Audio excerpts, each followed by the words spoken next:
Ok, muchachos, buenas noches. Espero que todo vaya bien.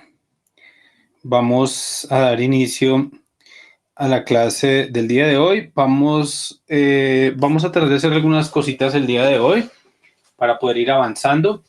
Esta es la clase 20, significa que vamos sobre la semana 10 de clase. Esta es la semana 10, quedaría semana 11 que es la semana entrante, implicando 5 semanas más aproximadamente de clase. Eh, entonces, prácticamente también nosotros vamos a ir cerrando mucho la temática sobre procesos ARMA y luego ARIMA en muy pocas semanas. Entonces, queremos avanzar lo que más podamos para poder concluir de la mejor manera este curso. Entonces, vamos a cerrar. No sé si hay alguna pregunta, alguna inquietud, algo antes de empezar la clase.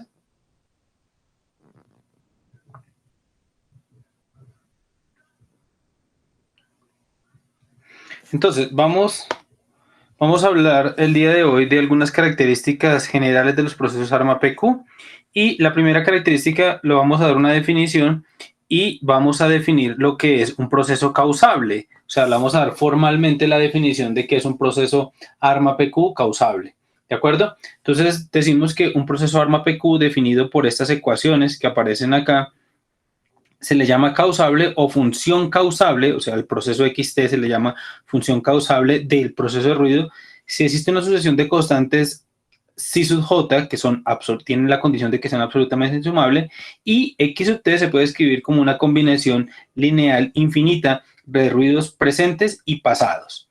A eso es lo que nosotros definido, ahora lo definimos formalmente, es una solución o lo que llamaremos un proceso ARMA de tipo causable. ¿De acuerdo? O sea, que se pueda escribir su solución, o sea, la solución de esta ecuación en diferencias estocástica, se pueda escribir como una suma de ruidos presentes y pasados, una combinación lineal infinita de ruidos presentes y pasados. ¿De acuerdo? Eso es lo que tenemos o lo que hemos definido como proceso causable. Y en virtud de lo que vimos anteriormente, vamos a dar un teorema, es decir, una proposición de cómo, de cuándo, o sea, bajo qué condición el proceso ARMA-PQ es causable. Y al ser causable, por lo tanto, va a ser, pues, en este caso, estacionario. Porque esta es la condición, digamos, de que esté bien definido y al estar bien definido, nos queda como un proceso de tipo lineal y sabemos que un proceso lineal es un proceso estacionario. Entonces, vamos a ver bajo qué condiciones el proceso es de tipo causable. Entonces, vamos a ver.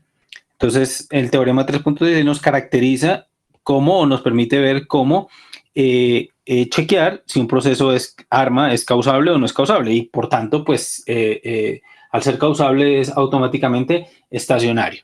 ¿De acuerdo? Entonces diremos que el proceso XT, un proceso el cual es un proceso ARMA-PQ, para el cual los polinomios phi de teta y phi y teta no tienen ceros en común. ¿Esto por qué? Ahorita ya lo explico acá con base en esto, porque no deben tener ceros en común. Entonces, X sub t es causable si y solamente si el polinomio autorregresivo phi de z es diferente de cero para todo z que pertenece a los complejos, tal que phi de z es más pequeño o igual que 1. Es decir, lo que estamos diciendo es que este polinomio no se anula dentro del círculo unitario. ¿Qué significa que no se anule? Pues lo que va a ser lo contrario, o sea, digamos equivalentemente lo que quiere decir es que las raíces entonces van a estar por fuera del círculo unitario. Al, digamos, negar esto es equivalente a decir, o esto es lo que es equivalente a decir, que sus raíces van a estar pero por fuera del círculo unitario. Note que aquí lo que estamos diciendo es que se anule dentro del círculo unitario, lo que significa es que sus raíces van a estar por fuera del círculo unitario. Entonces, esa es la condición de ser causable. ¿De acuerdo? Esa es la condición de ser causable. Y si es causable, entonces ese psi de z se puede escribir de esta manera. Por supuesto, el polinomio psi que tenemos acá se puede escribir de esta manera. Y no es más que la expansión, como lo vimos en la clase pasada, de esta función racional. Y esto pues digamos que esta relación que existe acá o que se ve acá es el radio de convergencia, o sea, en dónde converge esa serie. Y esa serie converge para todo z más pequeño o igual que 1. ¿De acuerdo? ¿Hasta ahí estamos claros? Sí, profe. Vale. Entonces, una cosa importante, digamos una cosa aquí dice, mire, es que estos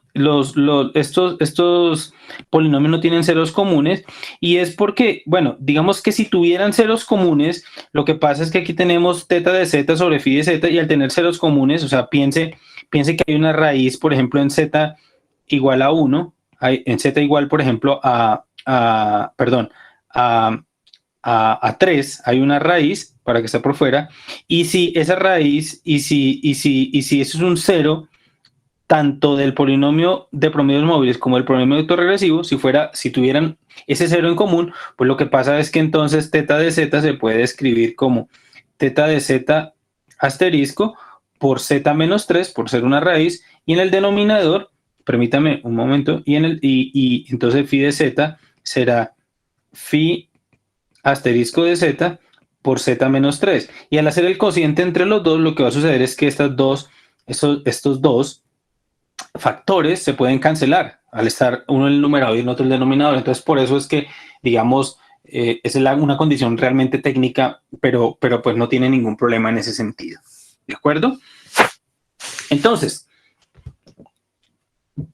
lo que les decía la vez pasada es que en la práctica vamos a utilizar, y de hecho muchos programas de computadora asumen que el proceso es el proceso que se está trabajando es de tipo causable. Es decir, que es una combinación lineal de ruidos pasados, de ruidos presentes y de ruidos pasados. Es en ese sentido. Y este es un modelo, pues, que digamos está más cercano a la realidad. ¿De acuerdo? Yo les voy a dejar de tarea para que ustedes chequeen. El ejercicio 3.17 es para chequear de estos procesos que están escritos acá, de este y de este de acá, chequear cuáles son causables o cuáles no son causables. ¿De acuerdo? Hay que chequearlo, ustedes los dejo, pero eso simplemente es escribir, factorizar esto, dejar a un lado la parte autorregresiva, al otro lado la parte de promedios móviles, sacar el polinomio autorregresivo y chequear las raíces de ese polinomio autorregresivo. Digamos que este es de grado 2 y este es de grado 2, entonces esto lo pueden hacer casi que manualmente. ¿De acuerdo?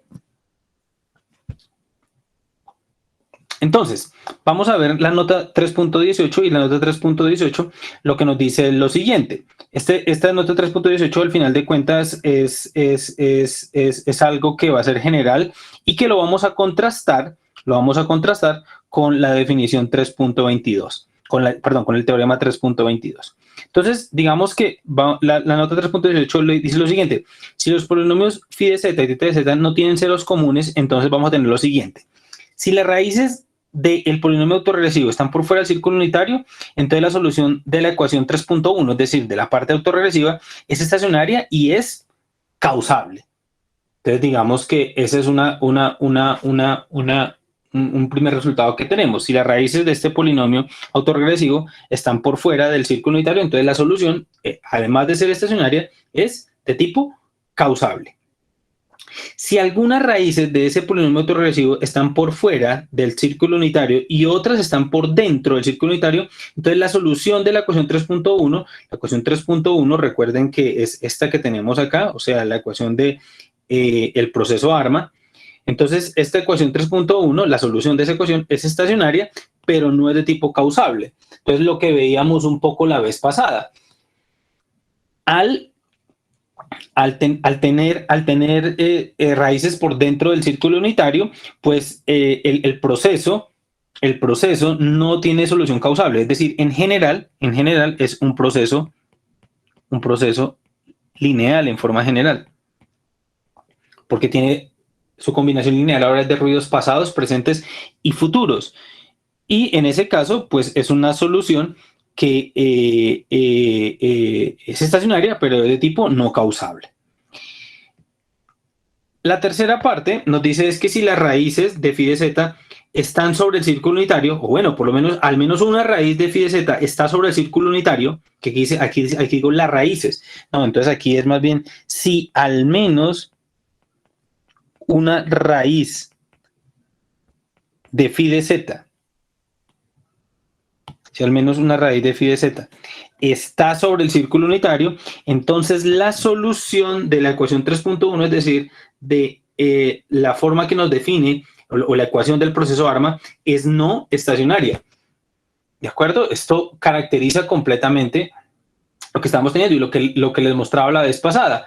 En el caso de tener una raíz unitaria, es decir, una raíz en z igual a 1, el polinomio autorregresivo, entonces, al final de cuentas, eso es lo que nos conlleva a que el proceso es no estacionario. Y si la raíz exactamente z igual a 1, pues lo que diremos es que tendrá una raíz unitaria y ese es el que nos va a llevar al camino de los procesos ARIMA.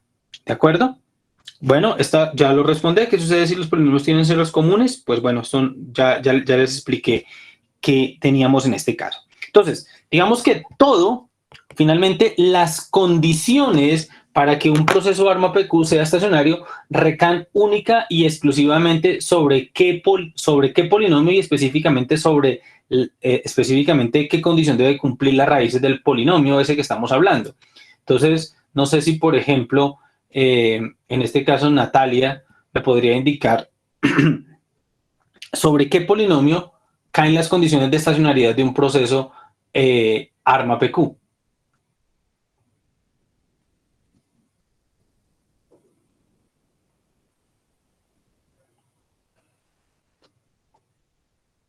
Liz, ¿me puede ayudar?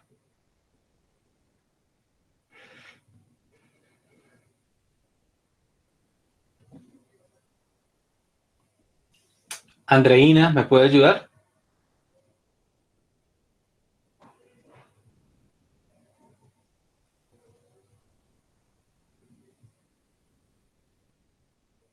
Andrés Biancha, ¿me puede ayudar? Si no estoy mal, por el autorregresivo, profe. Correcto. Entonces, gracias por contestar, Andrés, porque ya me estaba sintiendo yo como solo acá. Entonces, digamos que para concluir, la parte importante es que la estacionalidad de un proceso ARMA-PQ depende única y exclusivamente de el polinomio autorregresivo. ¿Y cuál es la condición de estacionalidad? En este caso, ¿cuál sería la condición de estacionalidad? ¿Alguien me la puede resumir? Por ejemplo, Axel.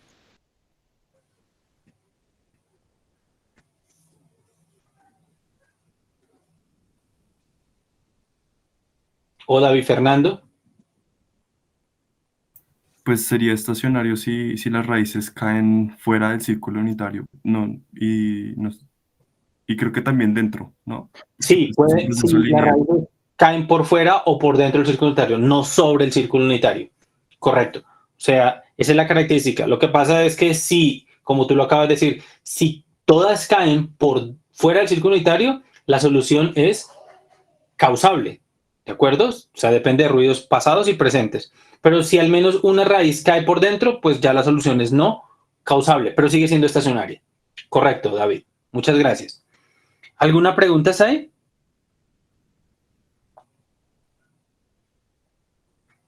No, profe. Ok.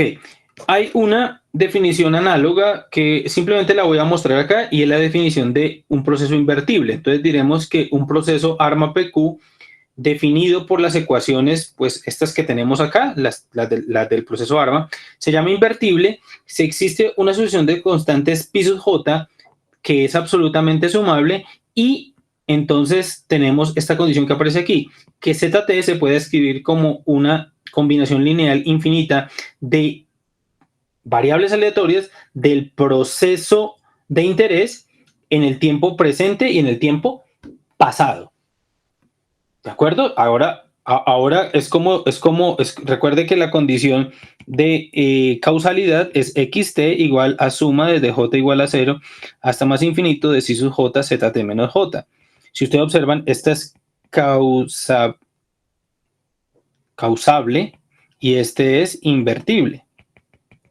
Miren las dos definiciones. Aquí podemos ver en la de causabilidad es que el proceso de interés es una combinación lineal de ruidos presentes y pasados, mientras que al ser invertible el proceso ARMA-PQ, la condición es que el proceso de ruido se puede escribir como una combinación lineal infinita de el proceso de interés. ¿De acuerdo?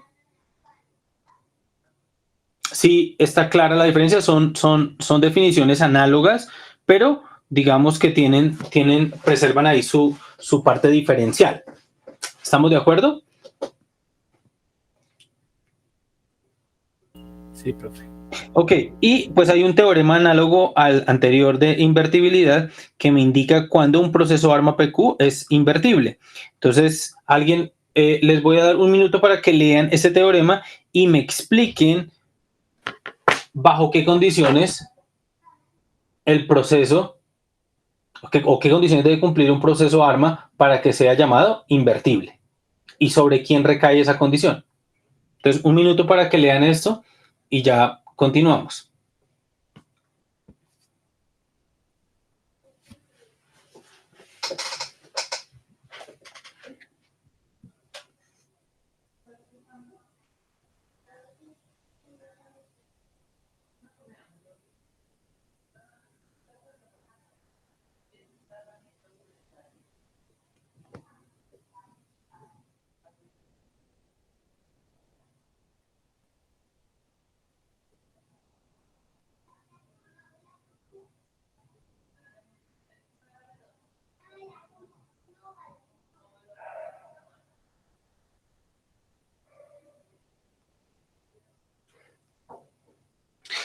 Entonces, muchachos, ¿alguien me puede explicar el teorema 3.20? Lo que haya entendido de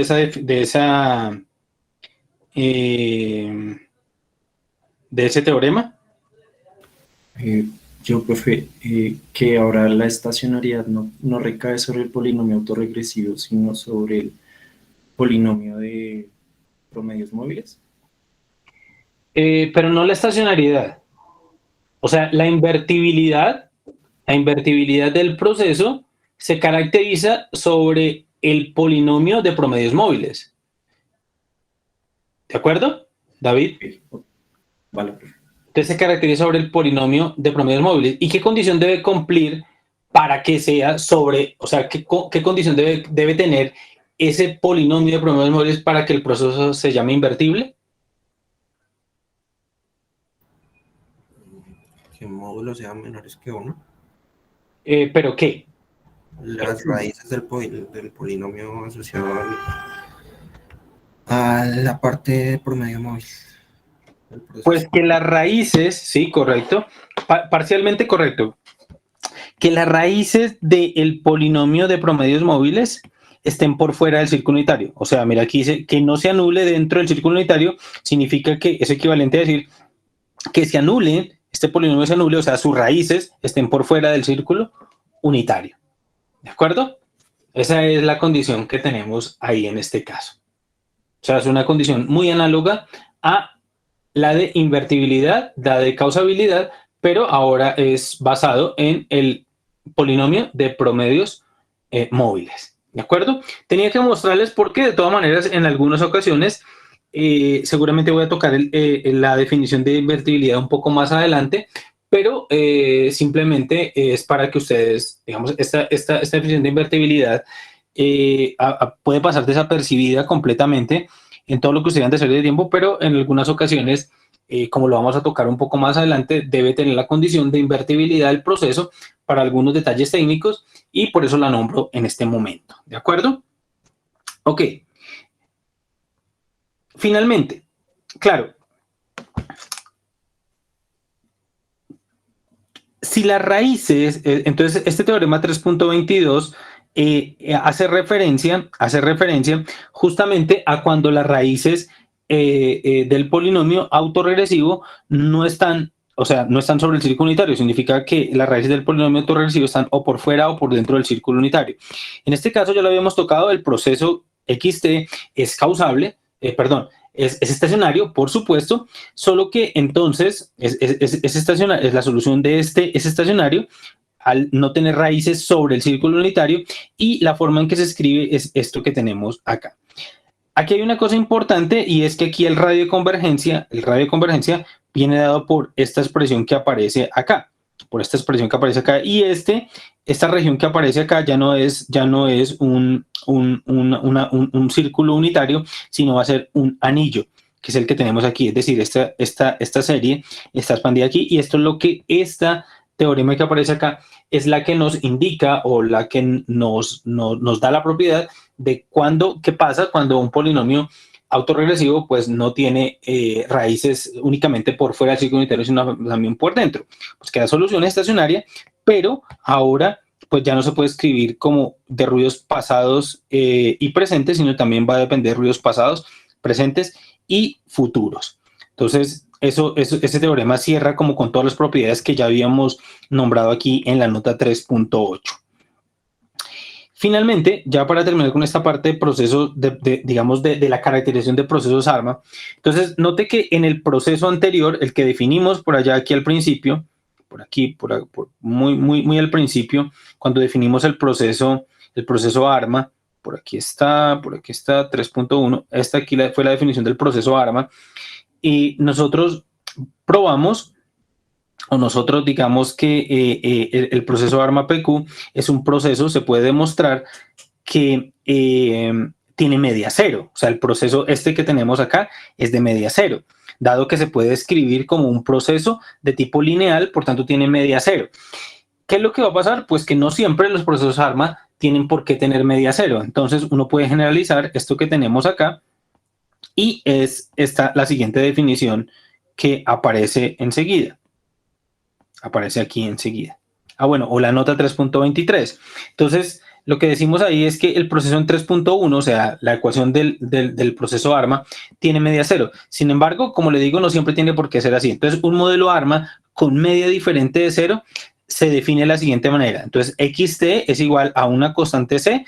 Todo este pedazo de aquí está la parte autorregresiva, como lo pueden ustedes ver. Toda esta parte de acá es la parte autorregresiva, mientras que toda esta partecita de acá corresponde a la parte de promedios móviles, ¿de acuerdo? Entonces note que todo esto es exactamente igual, lo único que está cambiando aquí en particular es esta constante C. Esta constante C es la que hace que el proceso ahora se vuelva de media diferente de cero, ¿de acuerdo? Pero C no es la media, entonces uno puede verificar, a ese se le conoce como el intercepto realmente, al intercepto, porque uno puede verificar que el valor esperado de este proceso ARMA ahora es C sobre 1 menos phi sub 1 menos punto suspensivo hasta phi sub p. Entonces es como hacer una resta, de los a 1 se le quita, digamos, toda la parte de los coeficientes de autorregresivos. Y entonces el valor esperado va a ser C sobre esta cantidad que aparece acá. Pero la función de autocovarianza sigue siendo la misma que hemos computado anteriormente. Entonces, note aquí una cosa importante es que los procesos ARMA-PQ también pueden tener media y esa media va a depender del intercepto C que tenemos acá y su valor esperado va a ser simplemente C por 1 menos phi sub 1 hasta phi sub P, que es lo que tenemos acá. En muchos casos, cuando vamos a ver el modelamiento, ustedes nos vamos a dar cuenta que en ocasiones nosotros vamos a tener que estimar, va a entrar a ser un parámetro del modelo y hay que mirar si ese parámetro es igual a 0 o es diferente de 0. ¿De acuerdo? ¿Hasta ahí hay alguna pregunta, duda, inquietud?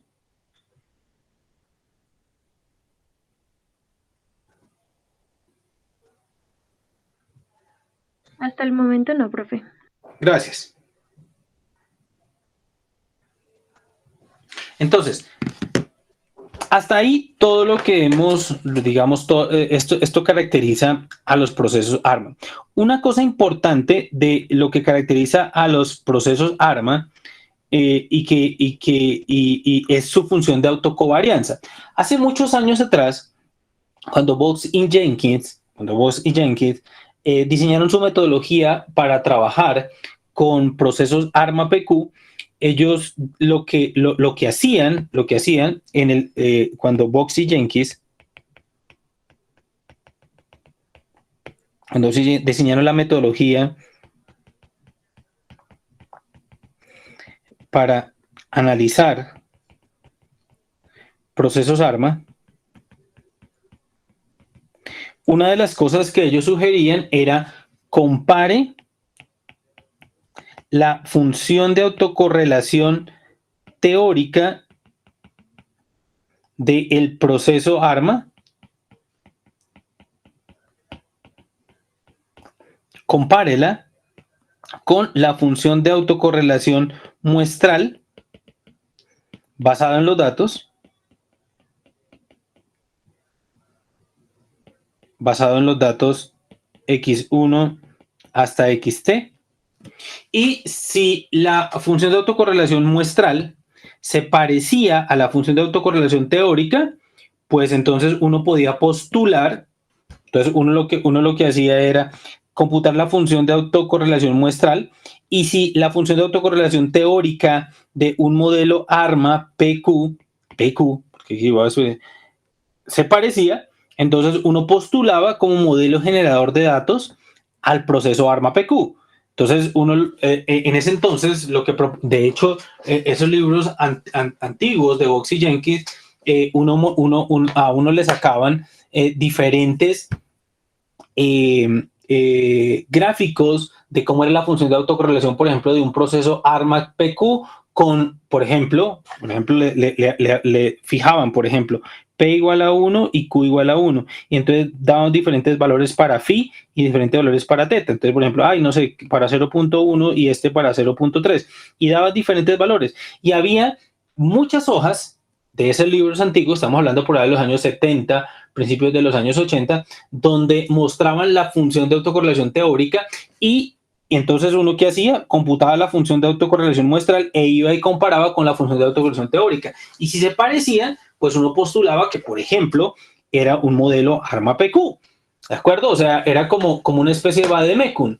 O sea, uno iba y chequeaba y miraba en el libro, esta función de autocorrelación muestral se parece a esa teórica, entonces postulaba ese proceso ARMA-PQ. Entonces, en ese entonces, era muy importante estudiar la función de autocorrelación. Hoy en día, también para el modelamiento de los procesos ARMA-PQ, es importante conocer la función de autocorrelación, porque de hecho, todo el modelamiento de los procesos ARMA-PQ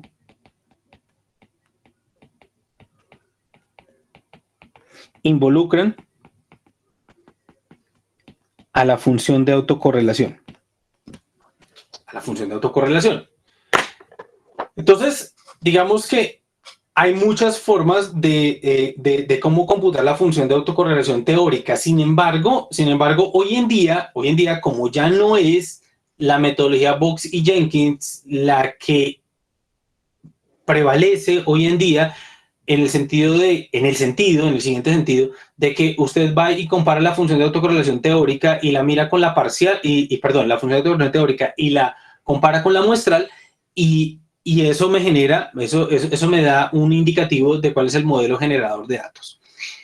Eso era mucho antes, ahora ya no se hace. Por eso la forma en que se va a computar la función de autocorrelación, o sea, la forma en que entonces era importante saber cómo era la función de autocorrelación teórica generadora de datos, ¿de acuerdo? Del modelo, para uno poder postularlo. Hoy en día no es tan importante esa parte. Sin embargo, sí, desde el punto de vista metodológico vamos a aprender un poco más adelante, creo que en la siguiente clase vamos a adentrarnos a esa parte, de cómo escoger órdenes máximos para P y para Q, postular órdenes máximos para P y para Q, de los cuales podrían ser el modelo generador de datos, y a partir de esos valorcitos empezar a refinar el modelo. Entonces, digamos que por eso yo ponía en esta parte la forma, por eso yo tengo esta sección acá, de cómo computar la función de autocorrelación teórica, ¿de acuerdo? De un proceso ARMA-PQ, porque históricamente eso es lo que sucedía anteriormente. Sin embargo, también la dejo aquí porque si uno quiere hacer estudios, ya, digamos, hacer teoría y un poco hacer, digamos, generar conocimiento nuevo, pues, y lo quiere hacer a través de los modelos ARMA-PQ, pues le va a tocar a uno de alguna manera empezar a profundizar y saber computar esta parte. Entonces, esta partecita simplemente les cuento que la tenía aquí de esa manera por esa razón. Entonces, lo que yo voy a es a saltarme directamente a lo que son la predicción de procesos estacionarios. ¿Y qué entienden ustedes por predicción? Por la palabra predicción. Me imagino que ustedes ya han escuchado muchas veces la palabra predicción, pero ¿qué se entiende por predicción? ¿Alguien me puede indicar qué entienden ustedes por predicción? ¿O a qué hace referencia la palabra predicción en un contexto, pues, digamos, estadístico o probabilístico?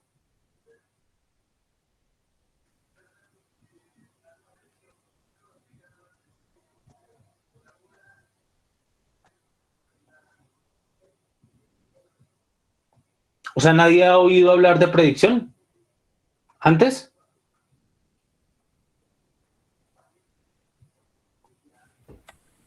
Pues Con base en unos valores que pueden ser observados o no observados, tratar de predecir una variable que, o proyectar, o digamos construir una, una proyección de una variable dado un modelo. Eso está un poco técnico. Sí, esa es más o menos la idea. Pero cuando usted dice proyectar, ¿por qué me habla de la palabra proyectar? Generalmente cuando uno construye modelos,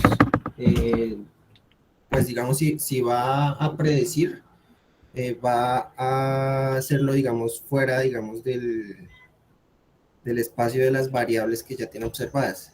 Entonces digamos que no está construyendo dentro de muestra, entonces a eso me refiero con proyección. No sé si sea correcto.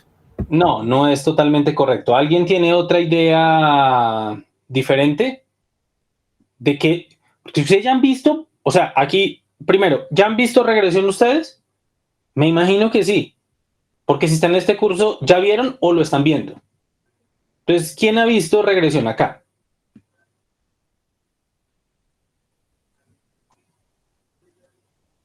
O sea, ¿ninguno ha visto regresión acá? ¿Están viéndolo hasta ahora? yo ya lo vi, profe. Ok. En un modelo de regresión, piensen en un modelo de regresión simple. Piensen en un modelo de regresión simple. Y igual a beta 0 más beta 1 xy más y. En un contexto de regresión lineal simple, cuando a uno le preguntan, yo quiero predecir el valor de la variable de respuesta con respecto a la variable que me relaciona o a mi variable explicativa de la variable de respuesta, la pregunta es, ¿ustedes qué entienden, o Mateo qué entiende, cuando yo le digo quiero predecir el valor de la variable y con respecto a la variable x?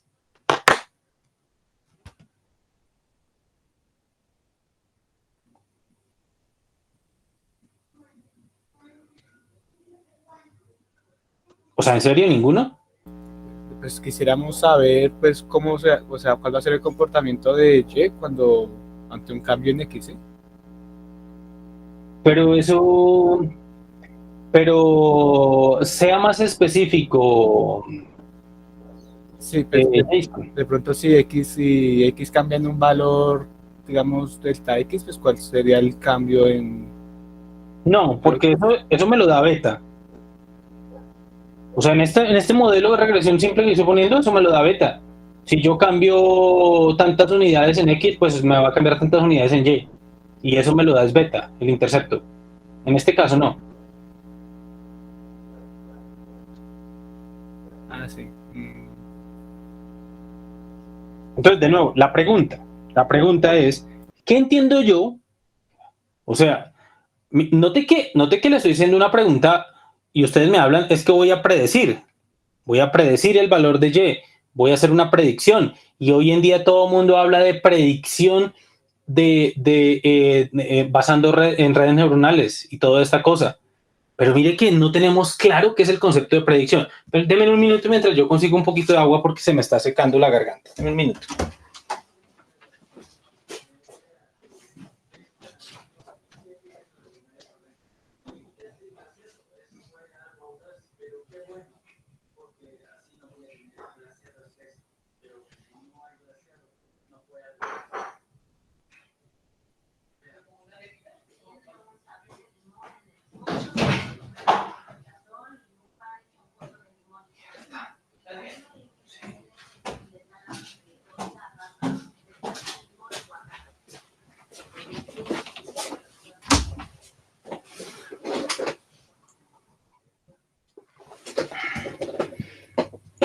Entonces, vamos a ver lo siguiente.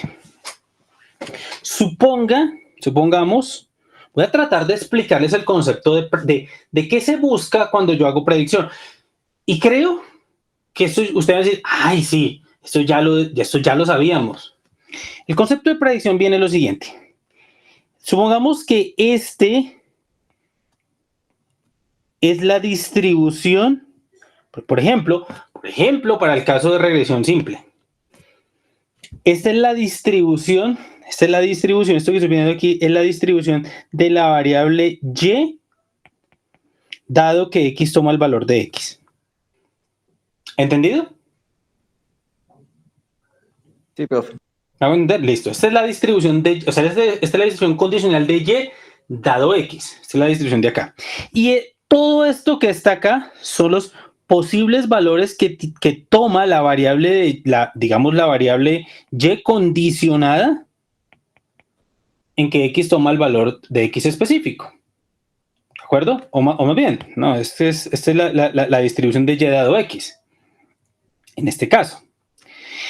Entonces, en este orden de ideas, pues cuando yo quiero decir, voy a predecir el valor de y, cuando yo voy a predecir el valor de y, dado que x tomó el valor de x específico, a lo que me estoy refiriendo es que yo deseo encontrar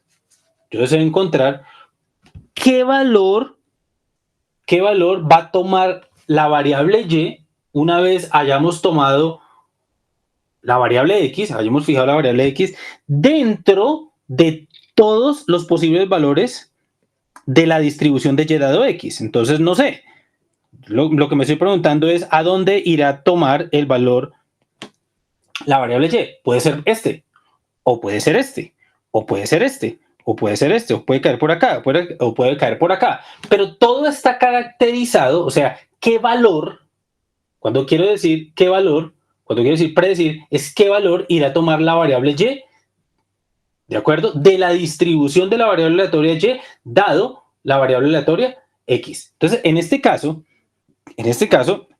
cuando decimos predecir y, es qué valor irá a tomar la variable esta dentro de la distribución de probabilidad, ¿de acuerdo? Condicional de y dado x cuando toma un valor específico. A eso es lo que yo me refiero. Claro, hay algunos valores más probables. ¿Este valor de acá será más probable que este valor de acá?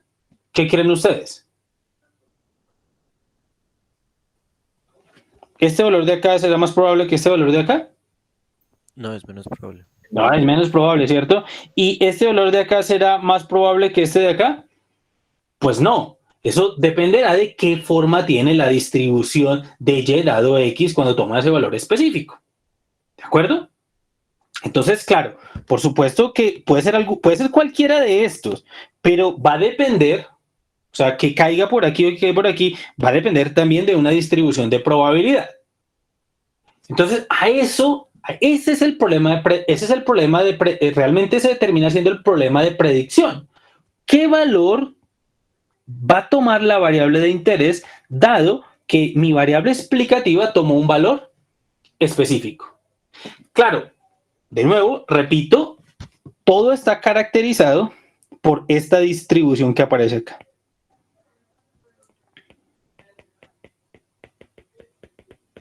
Se caracteriza por esa distribución que aparece acá. Esa distribución se conoce desde un contexto probabilístico, un concepto estadístico como la distribución predictiva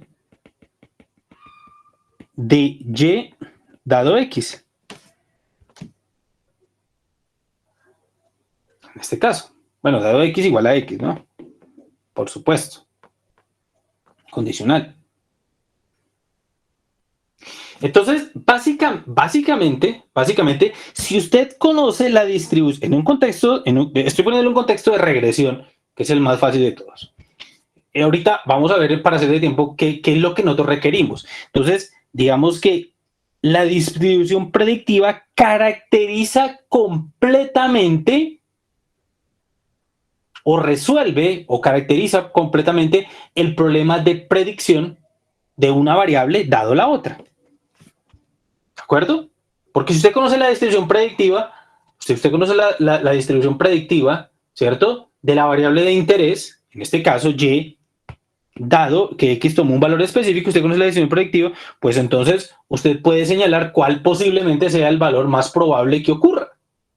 O cuáles son los valores más probables que ocurra. Y puede generar un intervalo. Es decir, a través de la distribución predictiva se caracteriza completamente o se resuelve completamente el problema de predicción. ¿Estamos de acuerdo?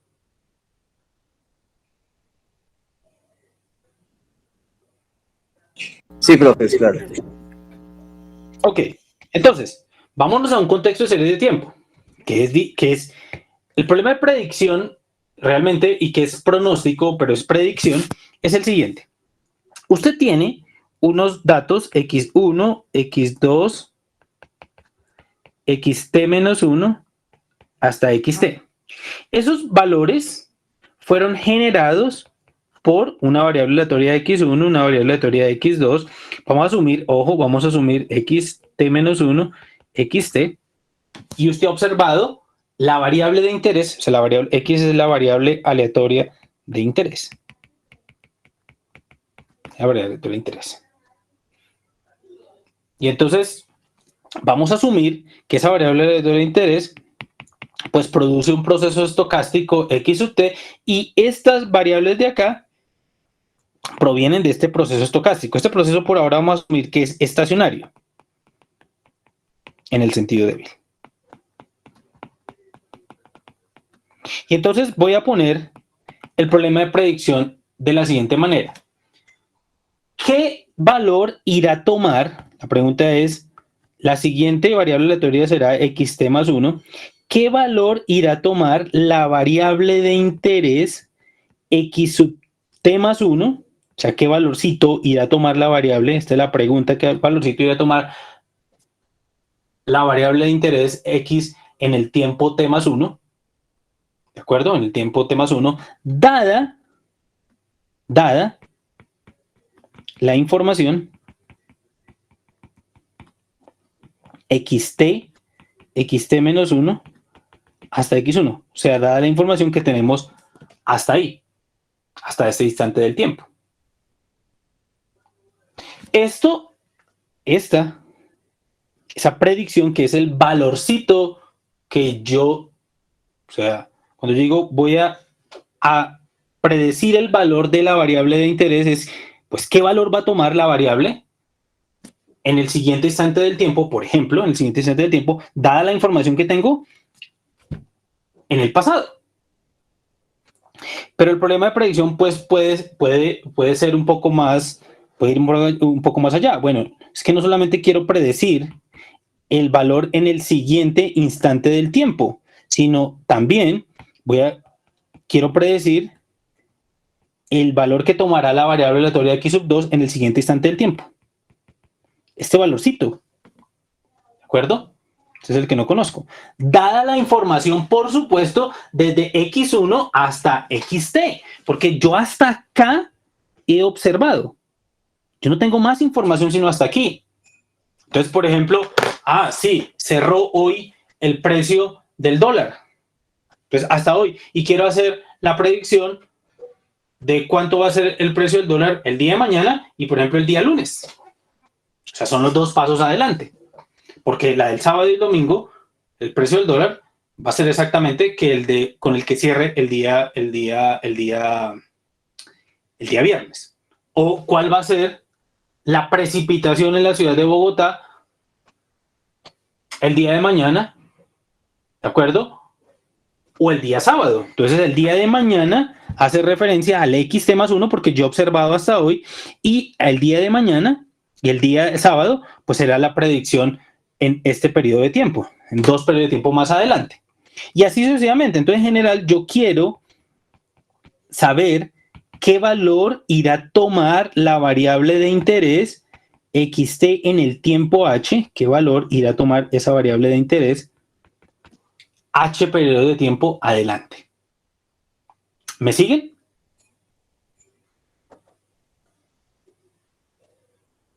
Sí, profe. Sí, profe. Entonces, a esto que tenemos acá, cuando yo encuentre este valor, o sea, el objetivo es encontrar este valorcito que va a ser acá, este valorcito en este tiempo t más 1, este tiempo t más 2, este tiempo t más 3. Esos valorcitos se conocen, explícitamente se les conoce de la siguiente manera. Esta será, una vez hayamos conocido ese valor o ese valor que queremos hallar, a este, por ejemplo, se le llama la predicción un paso adelante. A este de acá se le llama la predicción 2 pasos adelante. Y a este le llamará, por tanto, la predicción H pasos adelante. ¿De acuerdo? Y entonces, en general, entonces, ¿cómo vamos a postular el problema de predicción? Para un contexto de serie de tiempo. Entonces, en este caso, a esto se le llama problema de como queremos saber qué valor va a tomar la variable aleatoria en instantes del tiempo en el futuro. A esta predicción cuando queremos predecir en el futuro, a esa predicción se le llama, ¿cómo cree que le llama?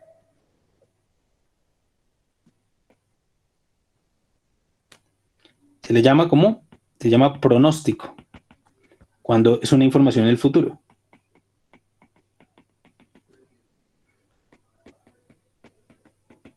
Pronóstico, o en inglés se le conoce forecasting. ¿De acuerdo, muchachos? Entonces a eso se le conoce como cuando queremos predecir el valor, hacer la predicción de las variables aleatorias en tiempos futuros, a eso se le conoce como pronóstico. A ese problema de predicción se le llama pronóstico específicamente, o en inglés se le conoce como forecasting. ¿De acuerdo?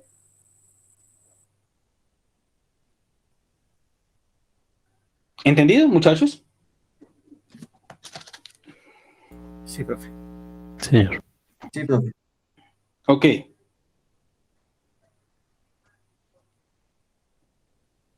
Entonces, ¿cómo pongo yo? La pregunta es, ¿cómo pongo yo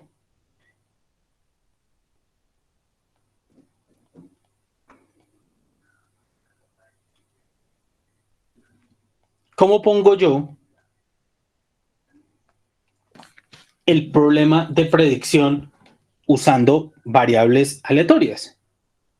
Entonces, el problema de predicción o de pronóstico, en este caso, el problema de pronóstico, yo, como les dije, me excusan hoy y la clase pasada, tengo un dedo lastimado, me lastimé un dedo y no puedo escribir de la mejor manera. Ustedes van a decir, pero escribe con el dedo así exactamente igual que como cuando tenía el dedo bueno. Pues bueno, así son las cosas, ¿no? O sea, no surtió efecto tanto regaño y tanta cosa de mi mamá, no pude corregir eso, pero bueno, ahí me disculpan. Entonces, el problema de pronóstico es el siguiente. Vamos a ponerlo en un problema ya de variables aleatorias. Entonces, es conocer el valor que tomará las variables xt más 1, xt más 2, hasta h pasos adelante, dada la información, o basados en la información,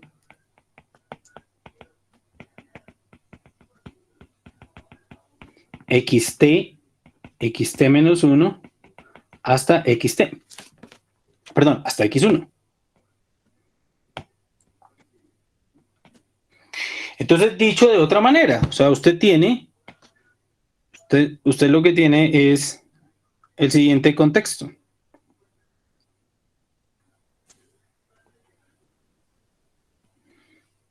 esta es su serie de tiempo. 1, perdón. Me disculpo. 1, 2, 3, t menos 1, t, perdón. T. Entonces por aquí está mi serie de tiempo. Y entonces, permítame que aquí está t más 1. Tiempo t más 1. Y entonces la idea aquí es la siguiente.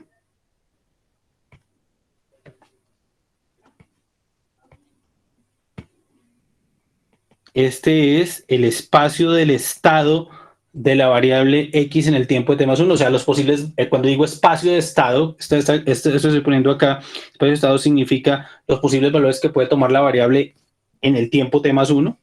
Y entonces, supongamos que esa variable aleatoria pues tiene una distribución particular. Yo no sé, yo la voy a dibujar de esta manera. Perdón. Esta distribución quisiera pintarla un poco diferente para que no... Digamos que este es el tiempo t más 1, este es el espacio de estado y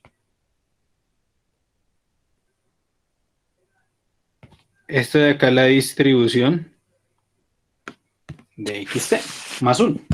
Ojo que estamos hablando, o estamos asumiendo que xt es un proceso estacionario. Es un proceso estacionario. ¿De acuerdo?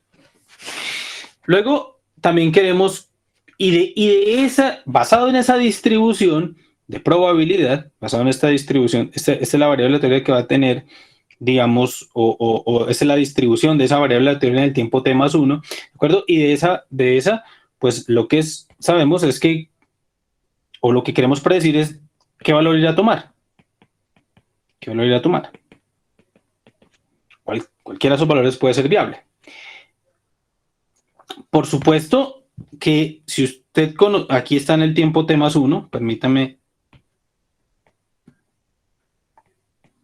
este es t más 2, entonces aquí estará.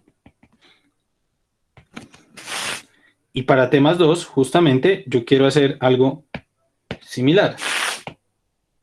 ¿Qué pasó? No sé por qué.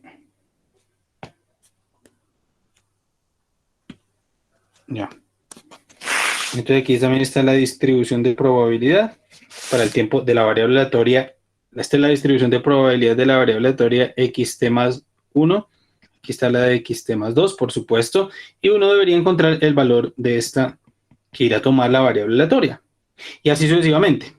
Claro, eso es lo que yo desearía. Pero en la práctica usted no tiene la distribución de xt más 1 y usted no tiene la distribución de xt más 2 tampoco. Usted, para resolver este problema de pronóstico, decir qué valor irá a tomar la variable aleatoria de interés en el tiempo xt más 1, en el tiempo xt más 2 y en general el tiempo xt más h, la forma de resolver esto es vía la distribución, como lo acabé de explicar ahorita para el caso de regresión.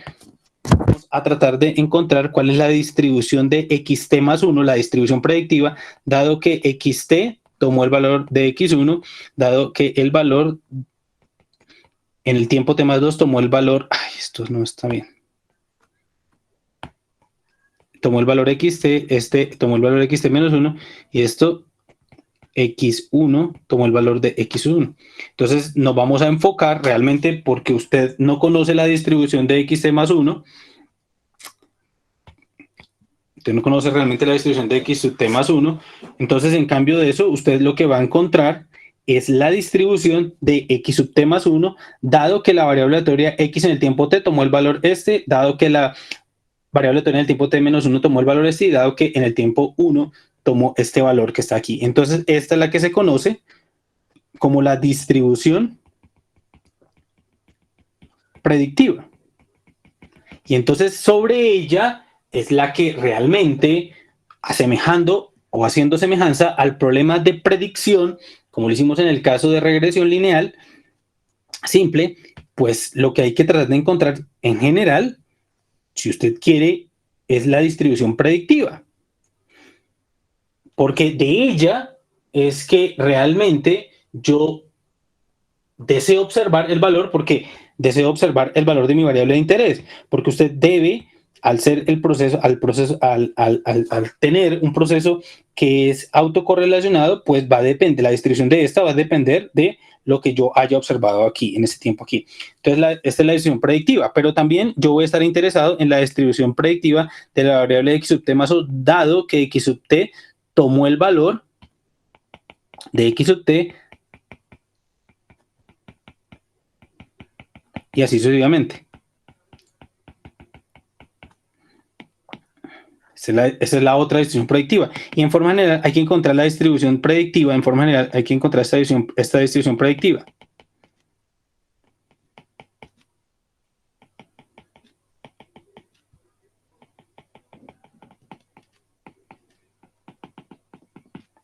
Entonces, en general hay que encontrar esta distribución predictiva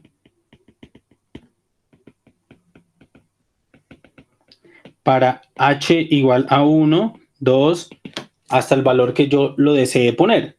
O sea, los pasos adelante que yo desee obtener el pronóstico. Entonces, si yo tengo la distribución predictiva, pues estoy ganado. Porque al tener la distribución predictiva, pues yo ya caractericé completamente cómo es mi pronóstico. Como tengo la distribución de ella y automáticamente pues puedo encontrar cuál será la predicción. Ahora la pregunta es, pues, ¿cuál valor de la distribución predictiva escoger? Ahora es otro tema. ¿Cuál valor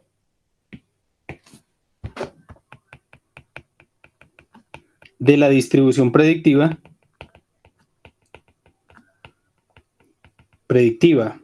y lo voy a escribir así, P de x sub t más h dado x sub t igual a x sub t menos 1 igual a x sub t menos 1, x sub 1 igual a x sub 1, ¿cuál valor de la distribución predictiva tomaremos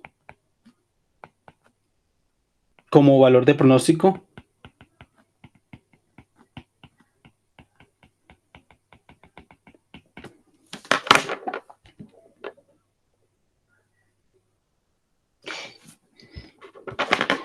¿Y cuál creen ustedes que sería la respuesta? Si es que me he hecho entender hasta ahora.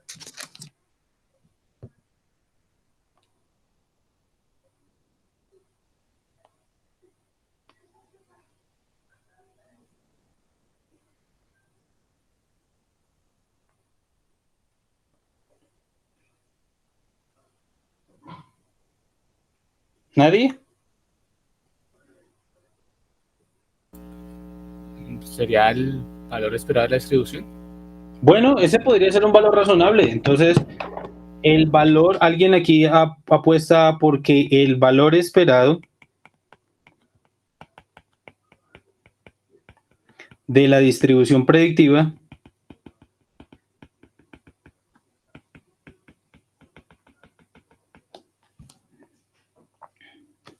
parece ser un valor razonable. ¿Alguien da más? La esperanza condicional. ¿Y qué será? ¿Y es diferente? ¿Y por qué es diferente a este valor esperado?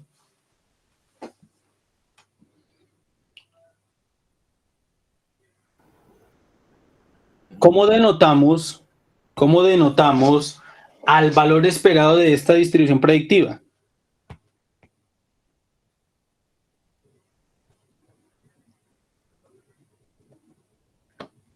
¿Cómo se denota? ¿Alguien me puede decir cómo se denota el valor esperado de esa distribución predictiva? El valor esperado de xt más h, tal que xt es igual a xt y xt menos 1 es igual a xt menos 1 y así hasta x1. ¿Sí o no? Y que alguien me dijo hace un ratico que era la esperanza condicional. Pues es la misma, ¿no? O sea, el valor esperado predictivo es la esperanza condicional. de la variable aleatoria x sub t dado x, xt menos 1 hasta x1. Claro, por supuesto, dado que ya vi, observé valores de eso. Esa es la esperanza condicional. O sea, la esperanza, el valor esperado de la distribución predictiva pues coincide con la esperanza condicional. Bueno, ahora, y antes de irnos al descanso, ya vamos a tomar el descanso, para que lo vayan procesando y lo vayan terminando, ¿por qué este resulta ser un valor pues razonable? ¿Qué tal si la distribución predictiva, porque es que nadie sabe cómo la distribución predictiva, ¿qué tal si la distribución predictiva, pues si la distribución predictiva es así, pues tiene sentido, ¿un qué? O sea, si la distribución es unimodal y simétrica,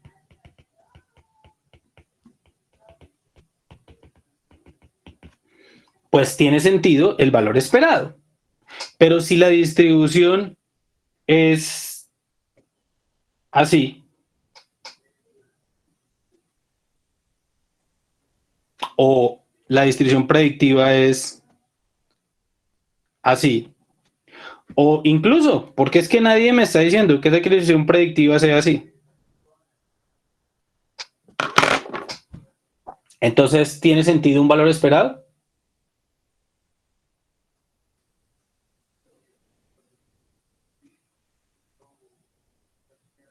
No, ¿Qué profe, creen ustedes, Víctor?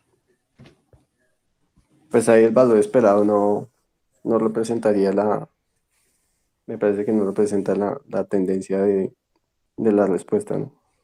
Sí, a veces parece que puede ser el valor esperado, pero en otros no parece tener mucho sentido. O sea, no parece, no es que no tenga mucho sentido, sí tiene sentido, pero no parece ser un valor razonable, ¿no es cierto? Pues vamos a discutir eso, la siguiente, ¿por qué? ¿Cuándo tiene sentido utilizar el valor esperado? ¿De acuerdo? Entonces vamos a tomar 5 minuticos de descanso y ya regresamos. ¿Listo?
Entonces, muchachos, continuamos. Entonces, les preguntaba a ustedes, pues, listo, sí, alguien me decía, tomemos la esperanza condicional, o sea, el valor esperado de la decisión predictiva, que es la esperanza condicional, y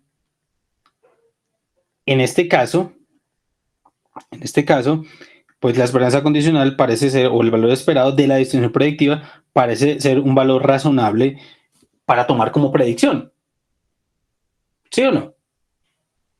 ¿Hasta ahí vamos bien? Sí, profe, hasta ahí claro. Listo. Entonces, ¿qué es lo que pasa? ¿Qué es lo que va a pasar? Hay un ejercicio que yo les dejé ya a ustedes para que lo vayan trabajando. Es un ejercicio teórico. Y no sé si con respecto a lo que ustedes leyeron, que les pedí que leyeran, ¿por qué tiene sentido que la esperanza condicional tenga, o sea, un valor que utilizaremos como predicción? Como la predicción, pues digamos, de la variable de interés, h pasos adelante, con base en la información, pues, que tenemos disponible a la mano. ¿Alguien me puede decir por qué? Dentro de si lo alcanzaron a leer.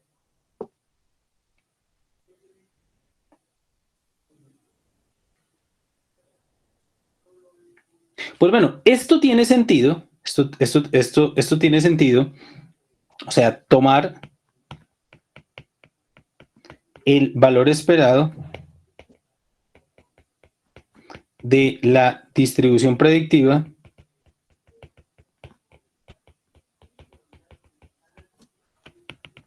tiene sentido si consideramos el problema de predicción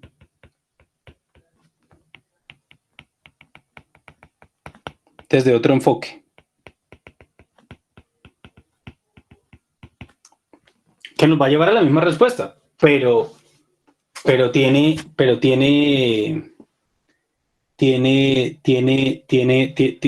sentido. Y ahora vamos a verlo, vamos a verlo porque es que resulta esto. Entonces, si planteamos el problema de predicción de la siguiente manera, o sea, se requiere encontrar la mejor función, vamos a poner comillas, la mejor función phi de x1, bueno, voy a ponerlo así, la mejor función, perdón, la mejor función medible, phi de xt menos 1 hasta x1, que va de rt a los reales, tal que la norma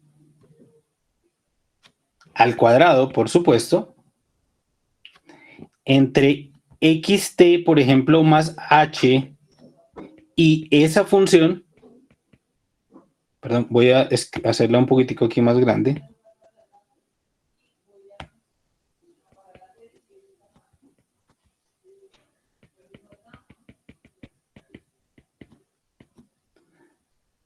Sea mínimo.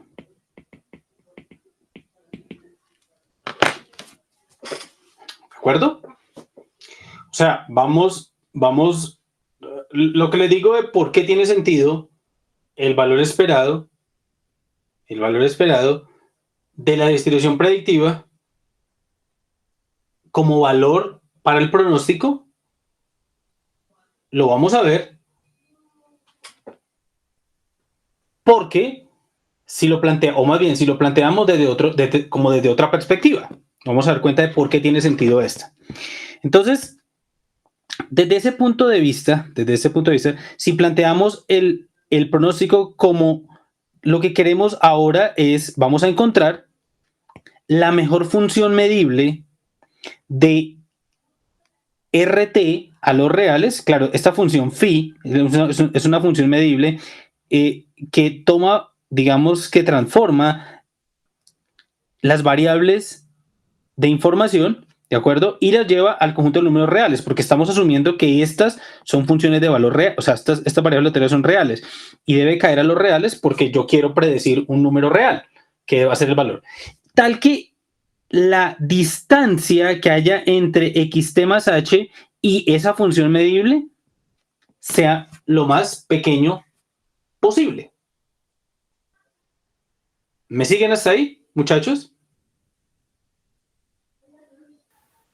Sí, señor.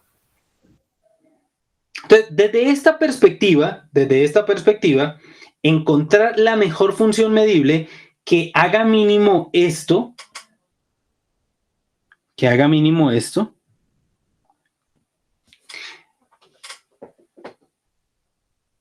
la solución a eso, y está dado, que está propuesto como un problema que se los puse hoy en la mañana, muy temprano, es un punto del taller que van a tener que solucionar ustedes. Pues resulta que para probar que la mejor función medible que hace mínima la distancia entre la variable que yo voy a predecir y pues la función medible es justamente la esperanza condicional de x sub t más h dado xt menos 1 hasta x1.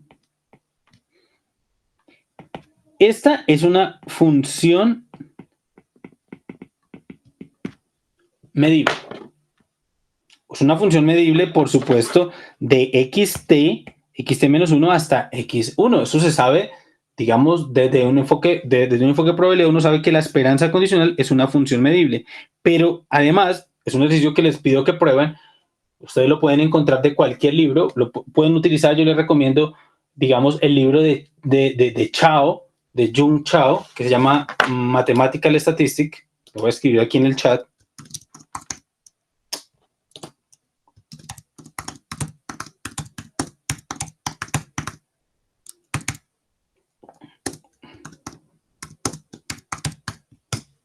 Mathematical Statistics de Jung Chao.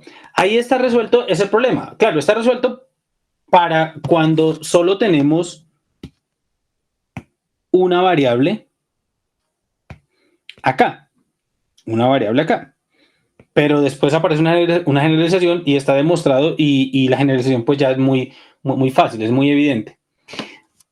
Entonces recomiendo que vayan hasta allá. Es un ejercicio que yo siempre pongo porque es importante, pero esa esperanza condicional, justamente esa función es una función medible y es la que hace mínima esa distancia. Y esta esperanza condicional pues no es más que el primer momento de la distribución predictiva.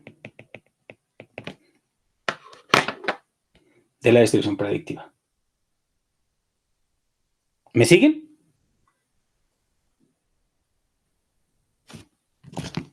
¿O no me siguen?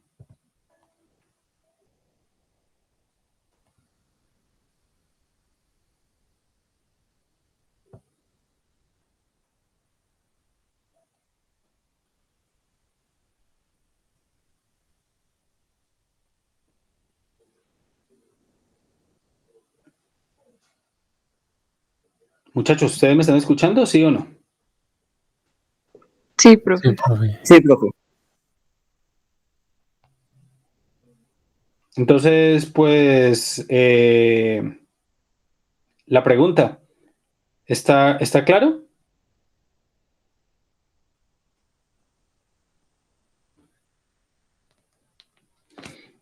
Entonces, desde otro enfoque, que es este que tenemos acá, de encontrar la mejor función que aproxime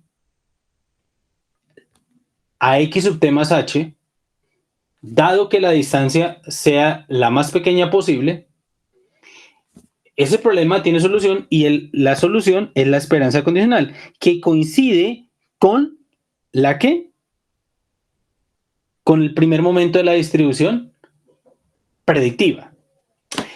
Pilas acá, una cosa importante, observación, una observación.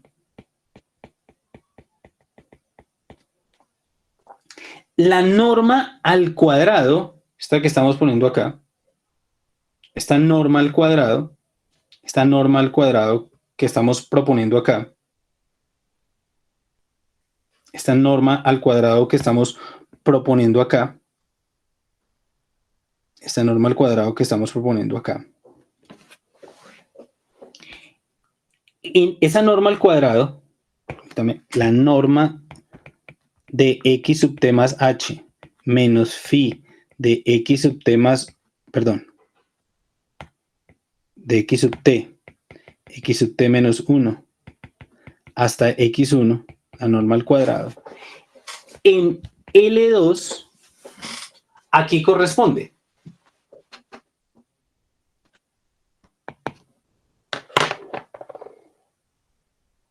Recuerde, pilas muchachos, que yo, como ya expliqué todo esto, yo asumo que ustedes tienen todo esto en su cabeza, ¿no? Ustedes recuerdan que hablamos del espacio L2, de todas las funciones que tienen segundo momento finito. Si esto lo tomo en L2, si este problema lo pongo en L2, esta norma al cuadrado, ¿a qué hace referencia? Al error cuadrático. O sea, esto corresponde al valor esperado de x sub t más h menos phi x sub t menos 1, x1 al cuadrado.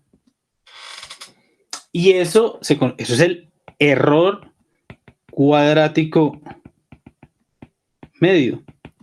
O la función, ¿cómo le llaman ustedes? ¿Cómo le llaman en Machine Learning? La función de pérdida. ¿Qué? ¿Cómo le llaman a esto? ¿Función de pérdida qué?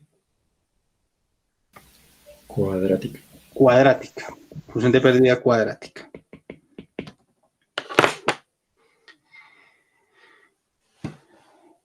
Entonces, si lo ponemos desde ese contexto de que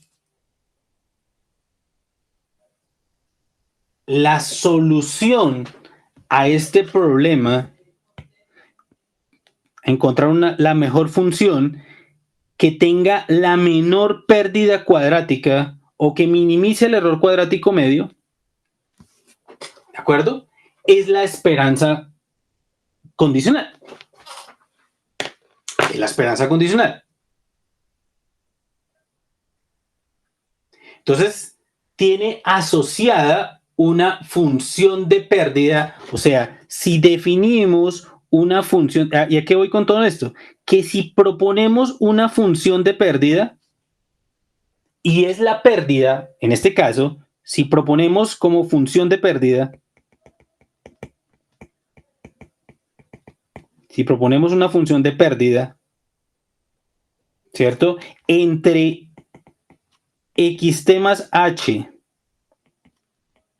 y esta función medible,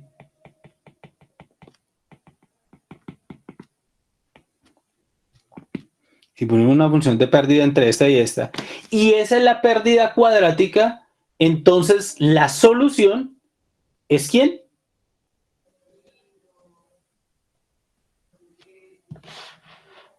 ¿La solución es quién? Valeria.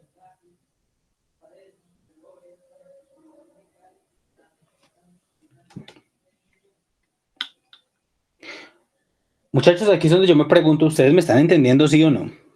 Porque yo les pregunto a ustedes y ustedes no me contestan. Profe, ¿no es el valor esperado de xt más h dado los valores anteriores? Claro, o sea, es lo que acabo de, lo que venía diciendo. Entonces, si fijamos la función de pérdida,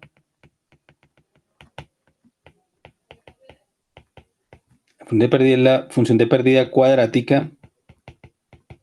La solución es el valor esperado de x sub t más h dado xt menos 1 hasta x1.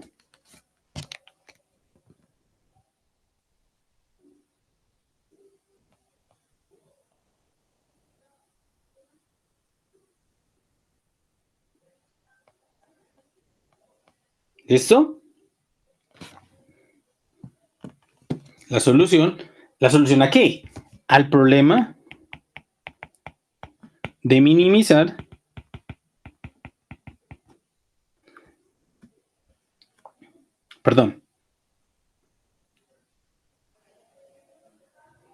la discrepancia entre xt más h y esta función.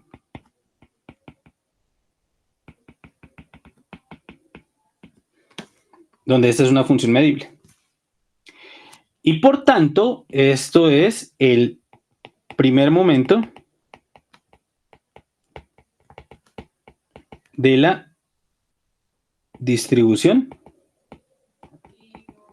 predictiva.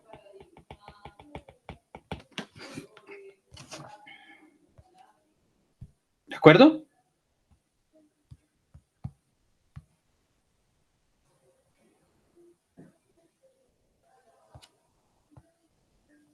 Sí, profe.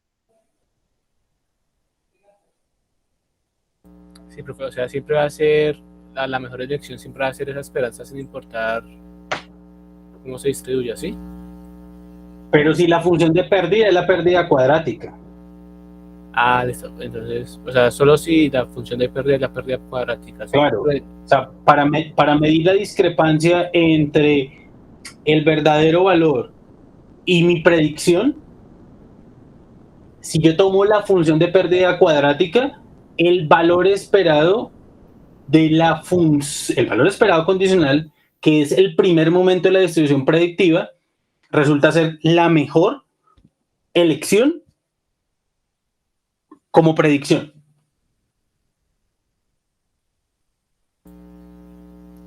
Ah, listo.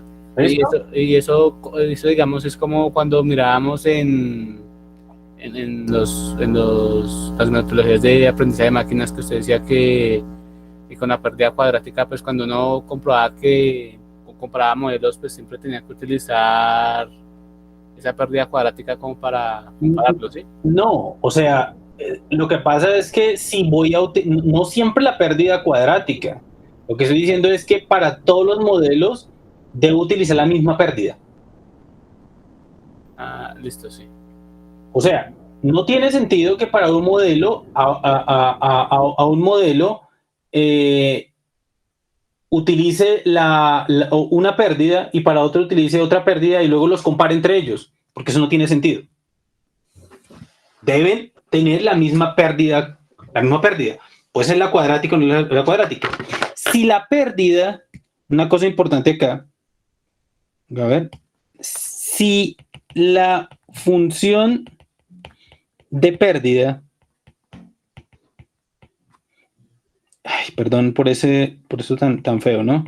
De pérdida, entre xt más h y phi de xt hasta x1 es el valor absoluto de x sub t más h menos phi de xt hasta x1. O sea, es el valor absoluto.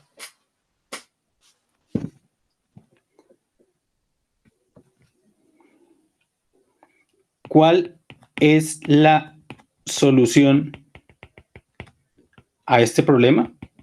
Oh, estoy cambiando la pérdida, ¿no?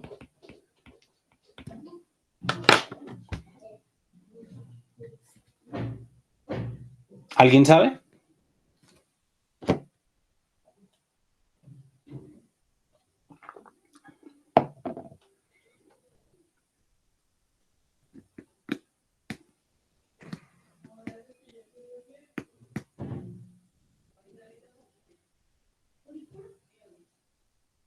Pero pues al menos contésteme, ¿sí o no? No sabe, pues sí, al menos contésteme, es que no me dejen hablando solo.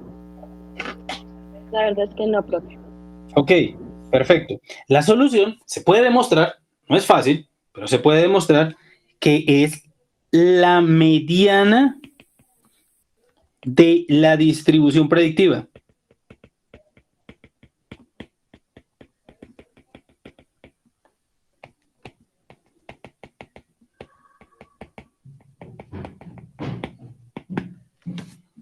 La mediana de la distribución predictiva.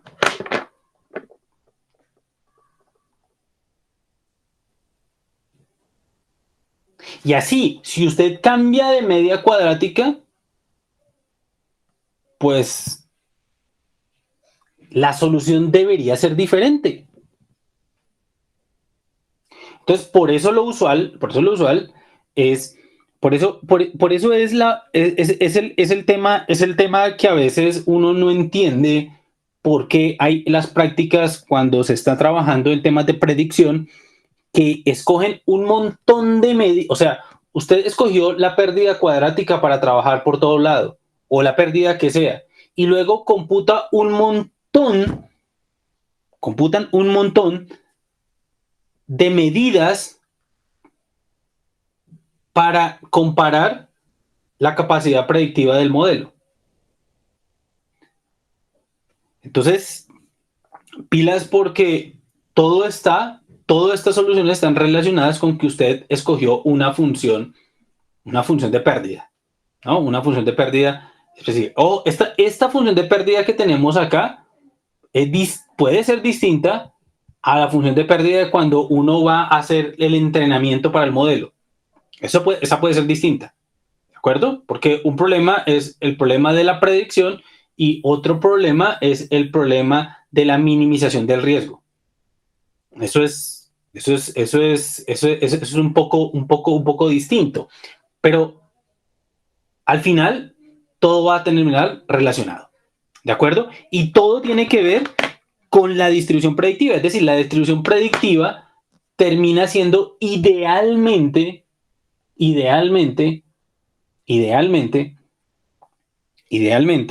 la distribución predictiva termina siendo la forma general en la cual idealmente uno debería tratar de llegar para resolver el problema de predicción.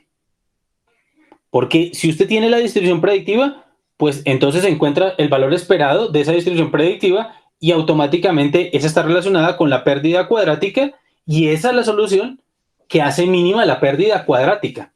Ojo, ¿está claro o no está claro esta parte? Sí, está claro, profe. Sí, profe. ¿De Sí, acuerdo? profe. Sí, profesor. Entonces,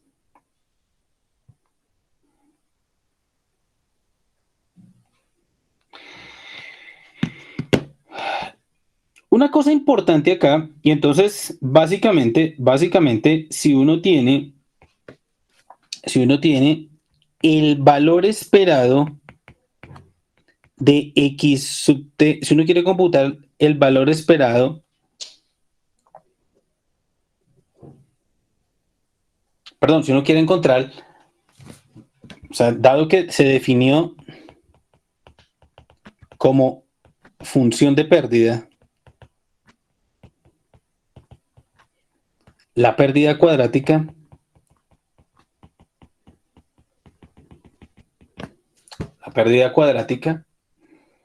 entonces uno se puede emplear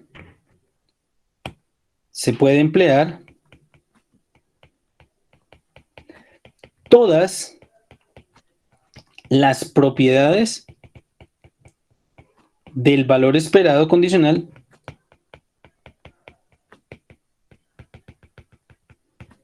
para obtener los pronósticos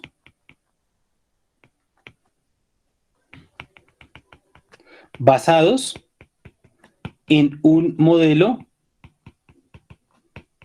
específico.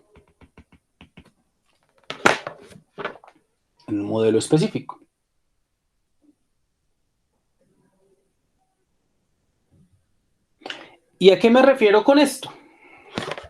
Pues lo siguiente. Supongamos que se desea, bueno, que se tiene un modelo autorregresivo de orden 1 con valor absoluto de phi más pequeño que 1. Es decir, un proceso autorregresivo estacionario y causable. ¿Estamos de acuerdo? Sí, señor. Sí, señor. Entonces, vamos a suponer esta parte y vamos a suponer que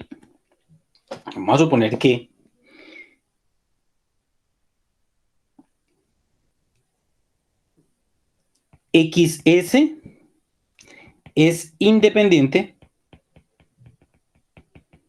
de ZT para S más grande que T.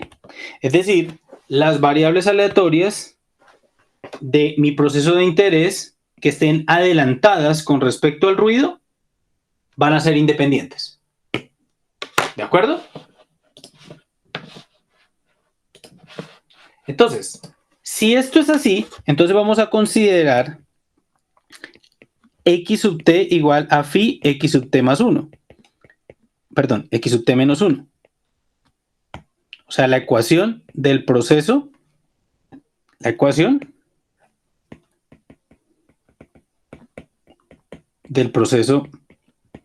autorregresivo de orden 1. ¿De acuerdo? Y vamos a utilizar esa ecuación para hacer lo siguiente.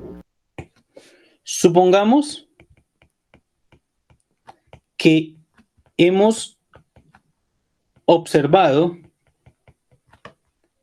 x1 hasta xt y deseo computar o conocer la predicción un paso adelante, por ejemplo. Presiona un paso adelante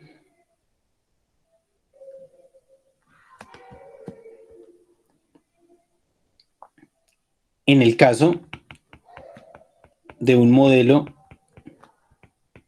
autorregresivo de orden 1. Es decir, esto es equivalente a que tengo x1 hasta xt y este es lo que tenemos acá y quiero conocer cuál será la predicción de la variable aleatoria en el tiempo t más 1, o sea, la predicción un paso adelante. ¿De acuerdo?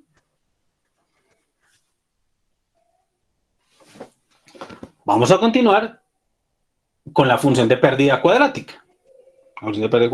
Entonces, vamos a hacer uso. ¿Hasta ahí está claro lo que queremos hacer? Sí, profe. Vamos a encontrar la predicción, o sea, la forma de computar el pronóstico basados en que mi modelo es un modelo autorregresivo de orden 1. Vamos a computar la predicción un paso adelante. O sea, ¿cómo me quedaría mi predictor? ¿Cómo me queda mi predictor? O sea, ¿cómo va a ser la fórmula matemática para computar las predicciones? Por lo menos la predicción es un paso adelante. Y entonces vamos a escribir el modelo. O sea, yo quiero hacer la predicción de xt más 1. Entonces vamos a usar la ecuación del modelo autorregresivo. Entonces esto nos queda igual a phi xt más zt más 1. ¿De acuerdo? Yo aquí tengo un error. Yo aquí tengo un error. Discúlpeme un segundito.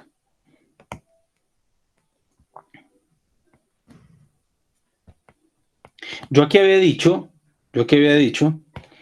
que XS es independiente de XZ, pero realmente sí, vamos a seguir independiente, pero si los ruidos están adelantados en el tiempo con respecto a las variables de interés, estas dos variables son independientes, no al revés. Antes había dicho que si esta estaba adelantada en el tiempo con ellas eran independientes. No, si el proceso del ruido está adelantado en el tiempo, entonces esta variable de aquí va a ser independiente con esta de acá, si la de ruido está adelantado en el tiempo. Me disculpo por eso, pero es así la condición que vamos a tener. Entonces, si quiero hacer la predicción un paso adelante basado en un modelo autorregresivo de orden 1, y si utilizamos la pérdida cuadrática, entonces lo que queremos computar en este caso es el valor esperado condicional de x sub t más 1 dado xt menos 1 hasta x1. Eso es lo que queremos computar, ¿cierto? ¿Me siguen, chicos? Sí, profe. Sí, señor. Entonces, ¿cómo nos queda esta parte? Entonces, vamos a utilizar la ecuación del proceso autorregresivo de orden 1 y vamos a aplicar esperanza condicional a ambos lados, porque si yo quiero computar esta esperanza condicional, que es la que minimiza la pérdida cuadrática, pues vamos a computar el valor esperado condicional acá, a ambos lados de la igualdad. Entonces, lo que vamos a hacer es utilizar el valor esperado, aplicar valor esperado condicional a ambos lados. Entonces, esto nos queda de la siguiente manera. Valor esperado de x sub t más 1 dado xt menos 1 hasta x1, y esto es valor esperado de phi xt más zt más 1 dado xt hasta x1. Entonces, note que estoy aplicando a ambos lados de la igualdad esperanza condicional, ¿sí o no? Sí, señor. Ok.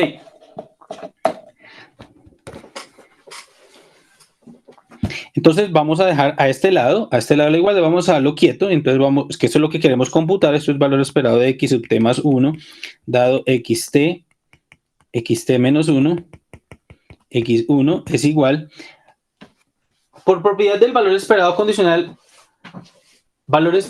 de una suma es la suma de los valores esperados condicionales, ¿no? Entonces esto es valor esperado de phi x sub t más, perdón,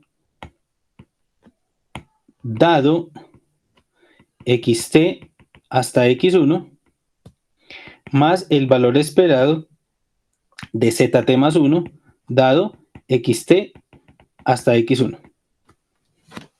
¿De acuerdo?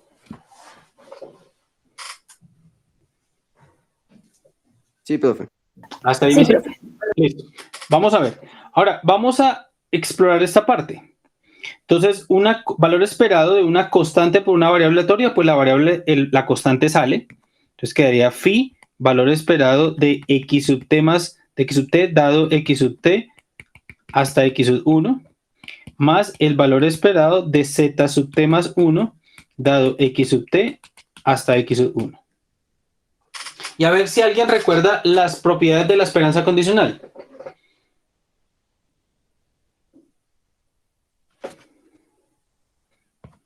¿Cuánto será el valor esperado de x sub t dado x sub t hasta la información desde x sub 1 hasta x sub t? ¿Cuánto cree que sea?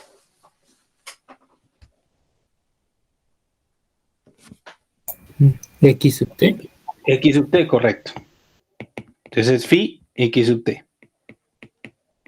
Correcto, es la variable aleatoria. O sea, si el conjunto de información tiene a la variable aleatoria que yo quiero computar la esperanza condicional, pues la esperanza condicional es esta que tenemos acá. Claro, piensen de la siguiente manera. Recuerde que la esperanza condicional es como la función que mejor aproxima, la función de estas variables que mejor aproxima a esta de acá. Pues, ¿qué va a pasar? Si esta variable que yo deseo aproximar hace parte del conjunto de información, pues ¿quién va a ser la mejor función que aproxime a x sub t si el conjunto de información contiene a la variable aleatoria? Pues es ¿quién? X sub t, porque ahí hay pérdida cero. ¿Sí o no? Lo pueden pensar de esa manera.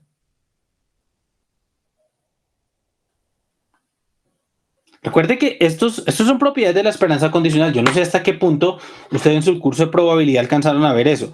Los muchachos de la maestría seguramente sí me están entendiendo un poco más con eso. No sé los del pregrado, pero tendrán que utilizar un poco, estudiar un poco las propiedades de la esperanza condicional para que sepan de lo que estoy hablando. ¿De acuerdo? Sí, señor. Listo. Y ahora, el valor esperado de z sub t más 1 dado x1 hasta xt, ¿quién será? Pues vamos a utilizar la propiedad de que variables de ruido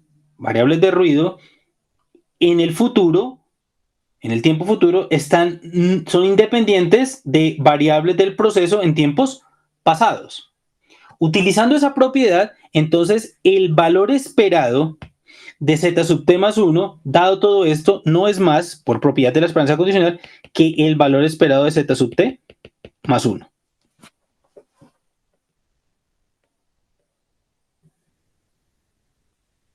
Bueno, y esto va a ser phi x sub t.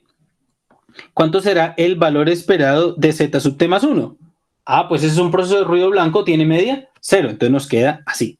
O sea, el valor esperado, la mejor predicción de x sub t más 1, la mejor predicción, un paso adelante de x sub t menos 1, dado x sub t menos 1 hasta x sub 1 es phi de x sub t por x sub t. O sea,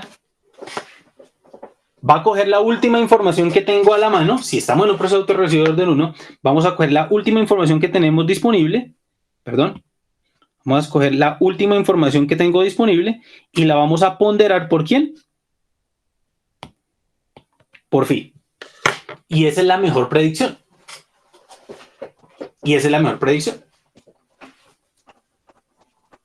¿De acuerdo, chicos? Sí, profe. Sí, señor. Muy bien. ¿Y cuál será el error de predicción un paso adelante? El error de predicción un paso adelante no es más que la pérdida cuadrática. O sea, el error de predicción un paso adelante o la pérdida cuadrática no es más que el valor esperado de x sub t más 1 menos el valor esperado de x sub t más 1, o sea, menos su predicción, dado xt hasta x sub 1. Por supuesto, todo al cuadrado. Ese se le conoce como el error de predicción un paso adelante. ¿Cuánto cree que da eso? Pues utilicemos, esto será valor esperado de x sub t más 1 menos, ¿cuánto me dio esta esperanza condicional?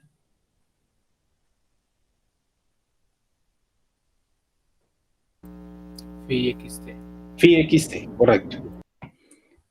Menos phi por xt, todo al cuadrado. ¿Cuánto será xt más 1 menos phi por xt? Recordemos, utilicemos la ecuación del modelo autorregresivo de orden 1. Xt más 1 es igual a phi de xt más zt más 1. Si pasamos esto para allá, nos queda que xt más 1 menos phi de xt es igual a zt más 1. O sea que esta diferencia, ¿cuánto es? ZT más 1. Zt más 1. Y todo al cuadrado, pues al cuadrado. ¿Cuánto será el segundo momento? ¿Cuánto será el segundo momento de... ¿Cuánto será el segundo momento de un proceso ruido blanco?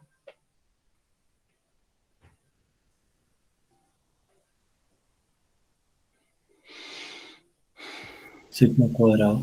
Sigma cuadrado. Entonces, la pérdida cuadrática o el error cuadrático medio de la predicción un paso adelante, de la predicción, la pérdida cuadrática para la predicción un paso adelante, por supuesto.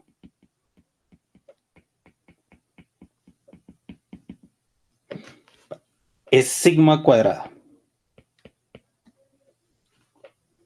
que corresponde a la incertidumbre del pronóstico.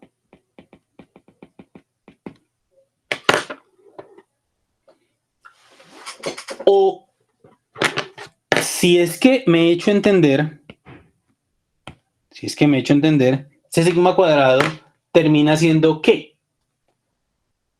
De la distribución predictiva.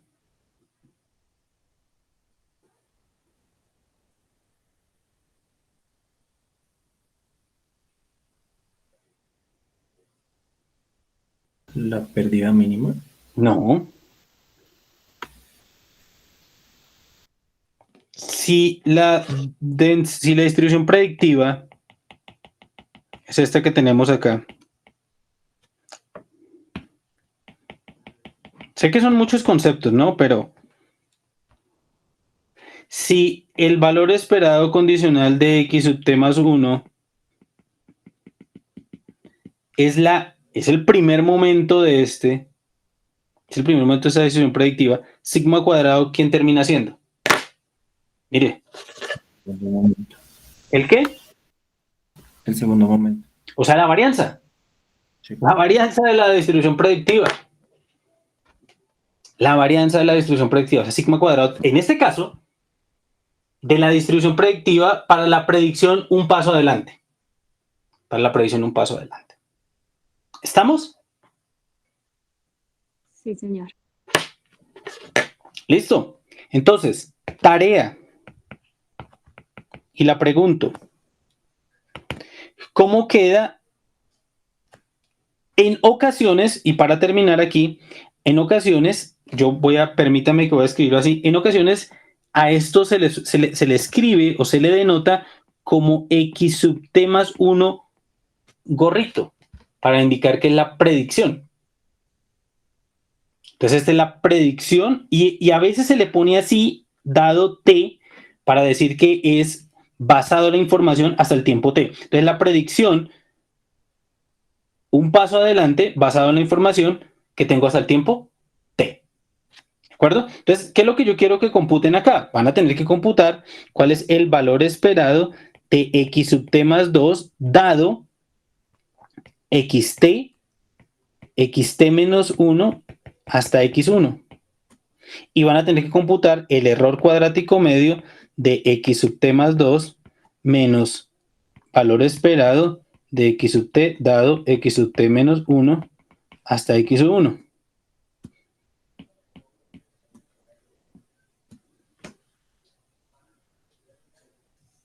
Y quiero que vean cómo queda en general el valor esperado de x sub t más h dado x sub t.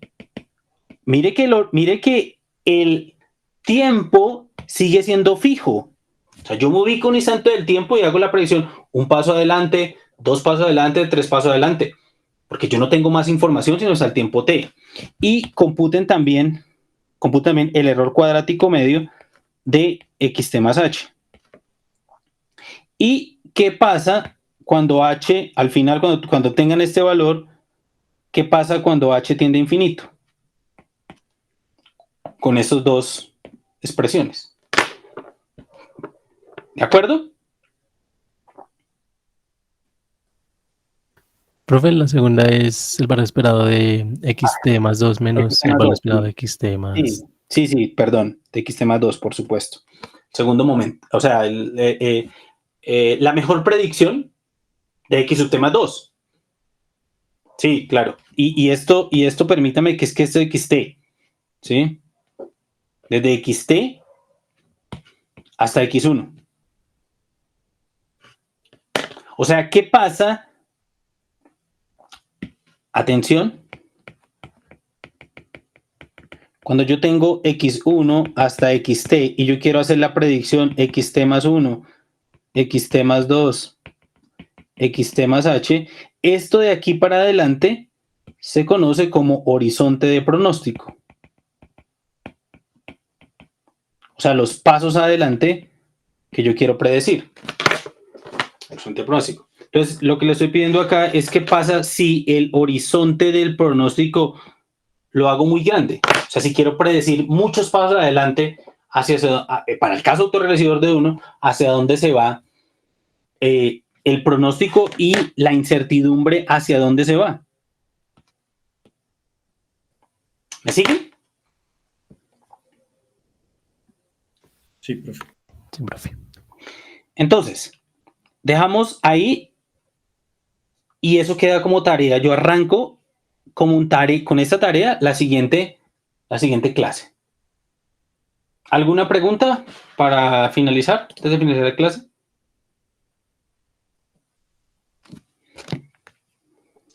De mi parte no. De mi parte tampoco. Chicos, muchas gracias. Profe, yo tengo pues no es pregunta de la clase como tal. Ajá. Es que mi grupo no le asignó la cita para la serie de la próxima semana, para la exposición. ¿Cómo? Perdón. Sí, es que mi grupo pues no tiene asignada, digamos, en el Google Calendar la cita para la exposición de la próxima semana.